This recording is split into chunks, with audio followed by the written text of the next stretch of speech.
Olá, meu nome é Fabiana e hoje eu vou ler para você o capítulo 5 do livro Sexo e Destino. Imperfeitamente refeitos do assombro que semelhante atitude nos causava, passamos a colaborar com o irmão Félix na aplicação de recursos a benefício do amigo que, embora nos desconhecesse a presença, se mantinha agora em aturada reflexão. Ao contato das mãos do benfeitor que mobilizava proficiente a energia magnética, Nemésio expunha as deficiências do campo circulatório. O coração, consideravelmente aumentado, denotava falhas ameaçadoras com o endurecimento das artérias. O examinando, rebuçado por fora, era enfermo grave por dentro. Entretanto, a característica mais constrangedora que apresentava surgia na arteriosclerose cerebral, cujo desenvolvimento conseguíamos claramente positivar, manejando diminutos aparelhos de auscultação.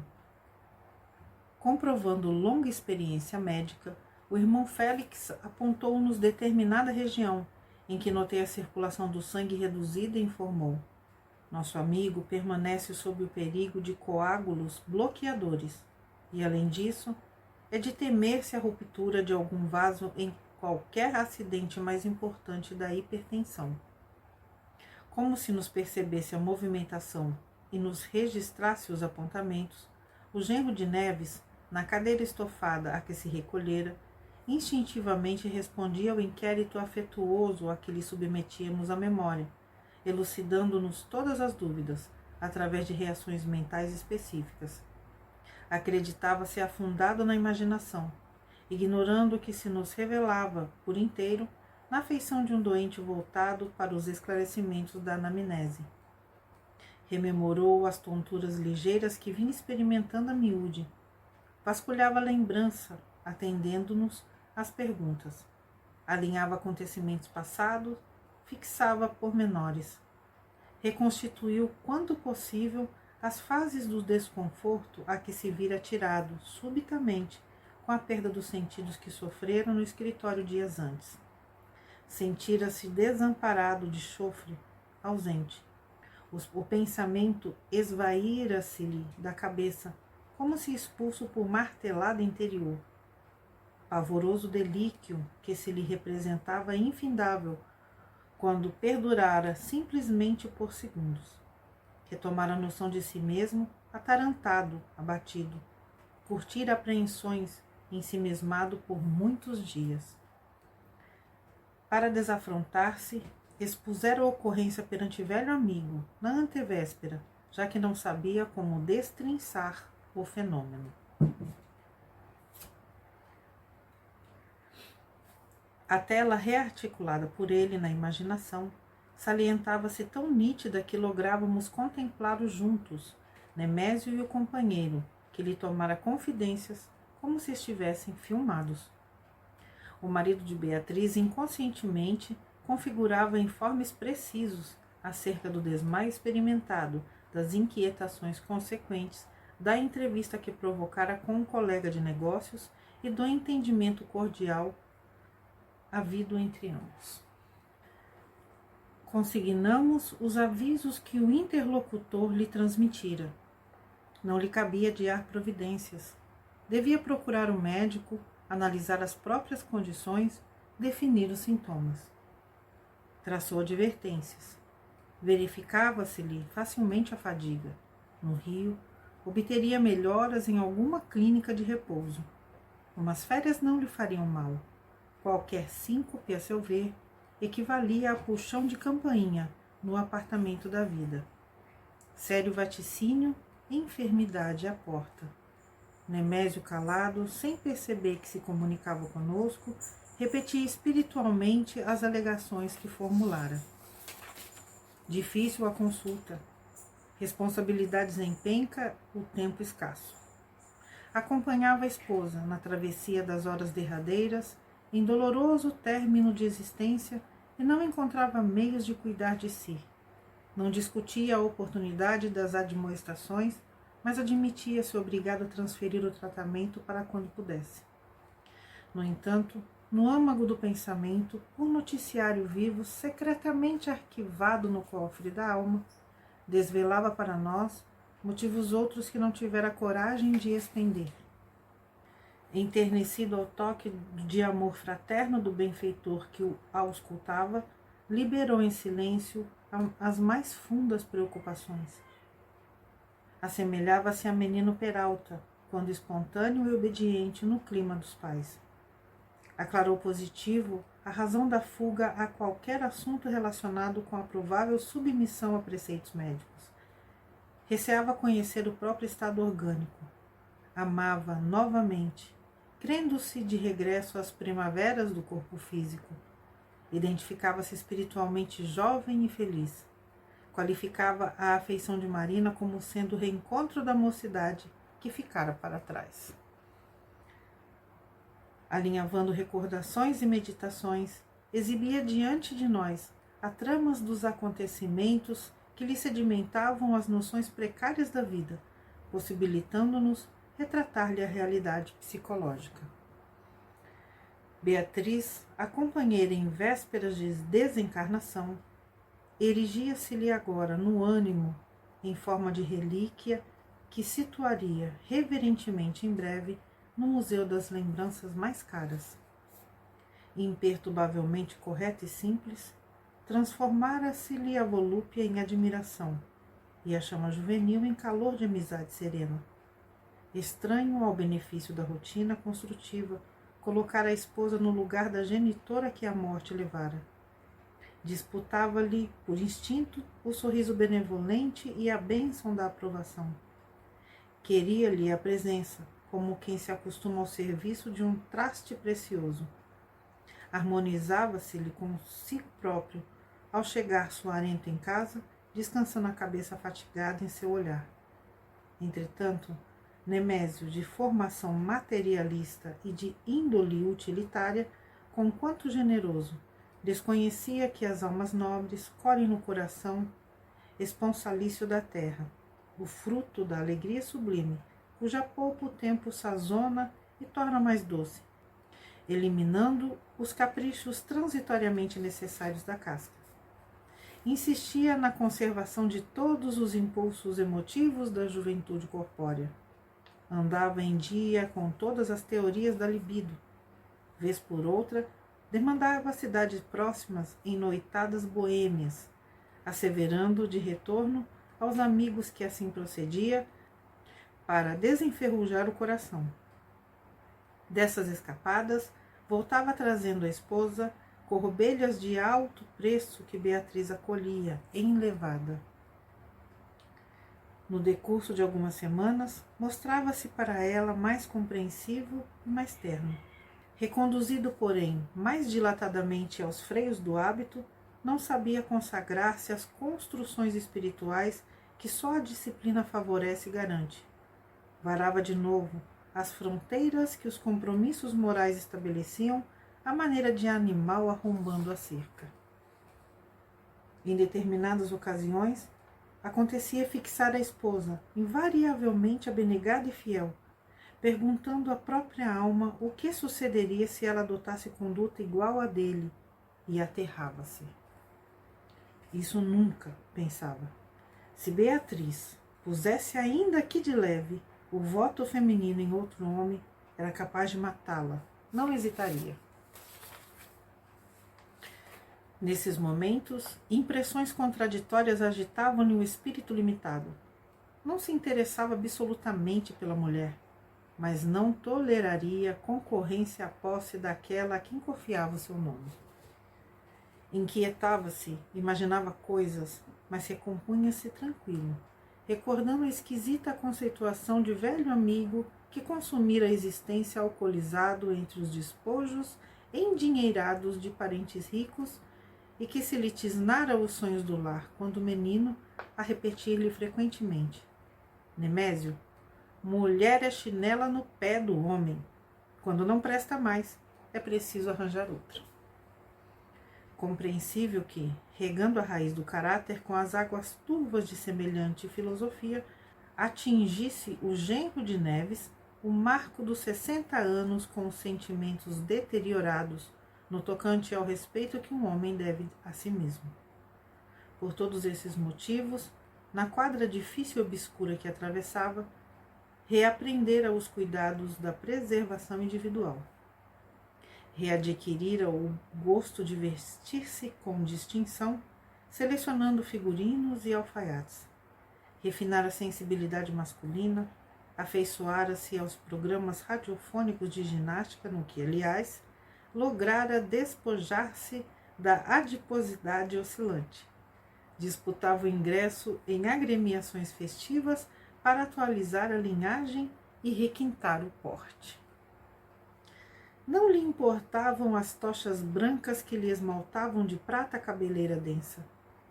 Elegia nos perfumes raros e nas gravatas coloridas motivos de leveza e elegância sempre novos. Pagara habilmente instruções e pareceres de improvisados professores em renovação da personalidade e embelezara-se, vaidoso, lembrando antigo edifício sobre nova decoração. Evidentemente não, raciocinava apreensivo.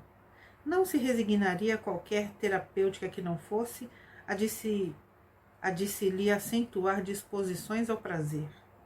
Recusaria, peremptório, toda medida endereçada a suposto reajustamento orgânico, já que se supunha perfeitamente idôneo para comandar as próprias sensações. Euforia, o problema. Providência medicamentosa, apenas a que se lhe arejasse o espírito, rejuvenescendo-lhe as forças. O irmão Félix voltou a dizer-nos: Nemésio demonstra enorme esgotamento, à vista dos hábitos demolidores a que se rendeu. A inquietação emotiva descontrola-lhe os nervos e os falsos afrodisíacos usados solapam-lhe as energias sem que ele mesmo perceba. Diante da afirmativa, o esposo de Beatriz fixou agoniado vinco mental, entremostrando haver assimilado mecanicamente o impacto do grave enunciado. E se piorasse? Considerou de si para si. A figura de Marina reportou-lhe da alma. Nemésio divagou cismarento. Concordaria sim em recuperar a saúde, mas somente depois. Depois que retivesse a jovem no lar entregue a ele, em definitivo, pelos laços do matrimônio. Enquanto não a recolhesse nos braços, sob regime de compromisso legal, não aceitaria proteção médica. Cabia-lhe sustentar-se capaz e moço aos olhos dela. Fugiria deliberadamente de conselhos ou disciplinas tendentes a desviá-lo da ronda de passeios, excursões, entretenimentos e bebedices, que na posição de homem enamorado acreditava dever-lhe. O irmão Félix não contrapôs qualquer argumentação. Ao revés, administrou-lhe recursos magnéticos em toda a província cerebral, dispensando-lhe assistência. Ao término de longa operação socorrista, Neves, taciturno, não encobriu o próprio desapontamento. A desaprovação esguichava-lhe da cabeça, plasmando pensamentos de censura que, não obstante respeitosa, não alcançavam em cheio, por chuva de vibrações negativas. Talvez por isso, o benfeitor sugeriu ao dono da casa abandonar o recinto, solicitação muda que Nemésio atendeu, de pronto, já que se munira das escoras que o amigo espiritual espontaneamente lhe oferecia. Os três a sós, tornamos a conversação. Félix, sorrindo, afagou de leve os ombros de meu companheiro e ponderou: Entendo, Neves, entendo você. Encorajado pela inflexão de carinho com que semelhantes palavras eram ditas, o sogro de Nemésio desafogou-se. Quem entende menos sou eu. Não admito tanto resguardo para um cachorro de má qualidade. Um homem igual a este, que me desrespeita a confiança paternal. Quem não lhe vê no espírito a poligamia declarada? Um sem-sentão desavergonhado que enxovalha a presença da esposa agonizante. Ah, Beatriz, minha pobre Beatriz, Por que te uniste a um cavalo? Dementara-se Neves diante de nós. Retrocedera mentalmente ao círculo acanhado da família humana e chorava, transtornado, sem que lhe pudéssemos cercear a emoção. Faço força, gemia acabrunhado, mas não aguento. De que me vale trabalhar odiando? Nemésio é um mascarado. Tenho estudado a ciência de perdoar e servir. Tenho aconselhado serviço e perdão aos outros, mas agora, divididos por simples parede, vejo o sofrimento e o vício debaixo do mesmo teto. De um lado, minha filha conformada, aguardando a morte. De outro, meu genro e essa mulher que me insulta a família. Deus do céu! Que me foi reservado? Andarei auxiliando uma filha doente ou sendo chamado à tolerância? Mas como suportar um homem desses? Não adiantou um aceno à prudência na pausa curta. Antigamente, tartamudeou ele desesperado. Acreditava que o inferno, depois da morte, fosse pular em vão num cárcere de fogo. Hoje aprendo que o inferno é voltar à terra e estar com os parentes que já deixamos. Isso é a purgação de nossos pecados.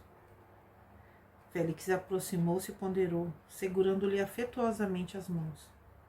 Calma, Neves. Sempre surge para todos nós o dia de provar aquilo que somos naquilo que ensinamos. Além disso, Nemésio deve ser entendido. Entendido?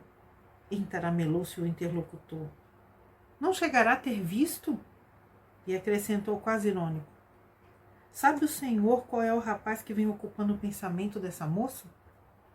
Sei, mas deixa-me explicar, clareou Félix com brandura. Principiemos por aceitar Nemésio na posição em que se encontra. Como exigir da criança experiência da madureza ou pedir raciocínio certo ao alienado mental? Sabemos que crescimento do corpo não expressa altura de espírito. Nemésio é aluno da vida, qual nós mesmos, sem o benefício da lição em que estamos sendo instruídos. Que seria de nós na situação dele, sem a visão que atualmente nos favorece? Provavelmente cairíamos em condições piores. Quer dizer que devo aprová-lo? Ninguém aplaude a enfermidade, nem louva o desequilíbrio. No entanto, seria crueldade recusar simpatia e medicação ao doente. Consideremos que Nemésio não é um companheiro desprezível. Emaranhou-se em sugestões perigosas, mas não fugiu da esposa a quem presta assistência. Mostra-se engodado por extravagâncias emotivas de caráter deprimente que lhe dilapidam as forças. Contudo, não esqueceu a solidariedade, resolvendo oferecer casa própria e gratuita à senhora que lhe presta serviços remunerados. Acredita-se dono de juvenilidade física absolutamente irrisória, quando na realidade carrega um corpo em prematuro desgaste. Dedica-se apaixonadamente a uma jovem que o menoscaba, conquanto lhe consagre apreço respeitoso. Não bastariam estas razões para merecer benevolência e carinho? Quem de nós com a possibilidade de auxiliar? Ele que anda cego ou nós que discernimos? Não posso enaltecer-lhe as manobras lamentáveis na esfera do sentimento. Entretanto, sou obrigada a confessar que ele, na ficha de analfabeto das verdades da alma, ainda não tombou de todo. Com significativo tom de voz, o instrutor acentuou. Neves, Neves. A sublimação progressiva do sexo em cada um de nós é fornalha candente de sacrifícios continuados. Não nos cabe condenar alguém por faltas em que talvez possamos incidir e nas quais tenhamos sido passíveis de culpa em outras ocasiões. Compreendamos para que sejamos compreendidos. Neves silenciou, de certo controlado pela influência do amigo venerável, e quando conseguiu fitá-lo, depois de alguns momentos de expectativa, percebi que se pusera humildemente em oração. Eita! Final do capítulo 5. Até o próximo vídeo. Tchau, tchau.